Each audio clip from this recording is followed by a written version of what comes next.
Hello बच्चों, let's read the question. The question is a source-based question. Let's read about it. Question says, read the information below and answer the questions that follow. Question में हमें कहा गया है कि हमें information को पढ़ना है और इसमें जो questions दिए गए हैं उनके आंसर करने हैं. So let's read about it. The question says, by the late 19th century, manufacturers were printing calendars to popularize their products. देखिए लेट 19th सेंचुरी तक क्या था, मैन्युफैक्चरर्स क्या कर रहे थे, कैलेंडर्स को यूज़ कर रहे थे अपने प्रोडक्ट्स को पॉपुलर बनाने के लिए, अपने प्रोडक्ट्स की जो है पब्लिसिटी के लिए. So unlike the newspaper and magazines, calendars were use even by the people who could not read. देखिए न्यूज़पेपर और मैगजीन्स जो है सिर्फ पढ़े लिखे लोग यूज़ कर सकते थे, पर कैलेंडर्स जो हैं वो लोग भी यूज़ कर सकते थे जो पढ़ लिख नहीं सकते थे. So they were hung in the tea shops and in poor people's homes just as much as in the offices and middle class apartments. ठीक है, ये गरीब घरों में टी शॉप्स में भी वैसे ही जो है लोग अपने घरों में लगाते थे, टी शॉप्स में लगाते थे जैसे कि ऑफिसेज और मिडिल क्लास अपार्टमेंट्स में लगाए जाते हैं. And those who hung the calendars had to see the advertisement. ठीक है, जो अपने घरों में या अपनी दुकानों में कैलेंडर्स को लगाते थे तो उनके ऊपर कुछ एडवर्टीजमेंट्स होती थी जिनको वो डे आफ्टर डे हर रोज़ देखते थे थ्रू द ईयर, मतलब साल में हर बार जो है वो उन्हें कॉन्टिन्यूटी में देखते थे. So in these calendars once again we see the figures of gods being used to sell new products.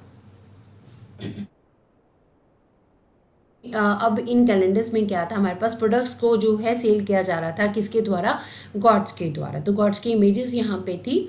Like the images of gods की इमेजेस के बिना figures of important personage of emperors and nawab. अब में जो है हमारे पास important personalities, emperors, nawab सबके जो है फिगर देखने को मिलते थे. Adorned advertisements and calendars. ठीक है, अब ये सारी पिक्चर्स क्यों पेश की जाती थी, सो दैट जो है एडवर्टीजमेंट की जा सके, अपनी प्रोडक्ट को ज़्यादा पॉपुलर बनाया जा सके. The message very often seem to say, अब मैसेज क्या था, if you respect the royal figure then respect the product. When the product was being used by the kings or produced under the royal command, its quality could not be questioned. देखिए ये सारी चीज़ें क्यों की जा रही थी, क्यों गॉड्स की इमेजेस, क्योंकि रॉयल फिगर्स की इमेजेस को कैलेंडर पे पेश किया जा रहा था प्रोडक्ट्स के साथ. सो दैट क्या मैसेज था इसके पीछे कि अगर आप अपने रॉयल फिगर यानी कि आप अपने जो एम्परर है उसकी रिस्पेक्ट करते हो, आप अपने गॉड की रिस्पेक्ट करते हो, तो इसका मतलब आपको इस प्रोडक्ट की भी रिस्पेक्ट करनी पड़ेगी.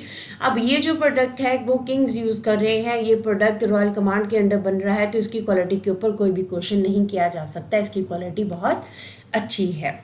So let's see about the question. The question says, why do the manufacturers often use the images of emperors to advertise their products?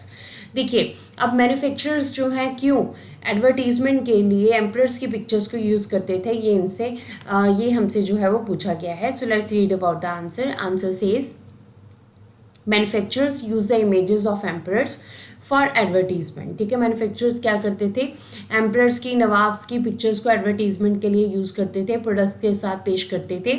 So that people should show respect to the product. ठीक है, so that लोग जो हैं वो product के लिए, जो भी प्रोडक्ट को सेल किया जा रहा है उसके लिए रिस्पेक्ट दिखाएं.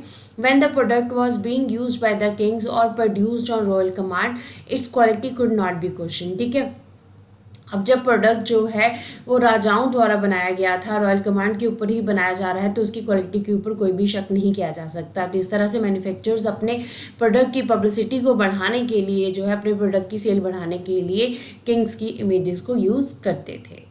सो this is the answer of the question. Hope so you understood the question as well as the answer. Thank you.